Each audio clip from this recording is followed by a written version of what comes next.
ഞാനിപ്പോൾ നിൽക്കുന്നത് ബ്രഹ്മഗിരി മലയുടെ മുകളിലാണ്.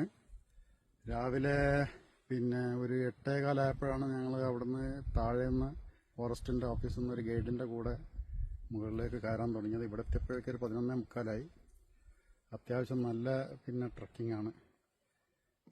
ഒരു നല്ല സ്റ്റീപ്പായിട്ടുള്ള, പക്ഷേ ഇവിടെ എത്തി അതിമനോഹരമായിട്ടുള്ള ഭൂപ്രകൃതിയാണ്. അത് ആസ്വദിക്കുക എന്നുള്ളതാണ്. എന്തിന് ട്രക്ക് ചെയ്യുന്നു എന്ന് ചോദിച്ചാൽ, അല്ലെങ്കിൽ എന്തിന് ഇത്ര കഷ്ടപ്പെട്ട് ഇതിന് മുകളിലേക്ക് കയറുന്നെന്ന് ചോദിച്ചാൽ പ്രത്യേകിച്ച് ഉത്തരവൊന്നുമില്ല. ഇവിടെ എത്തി കാണുന്ന മനസ്സിന്റെ സന്തോഷം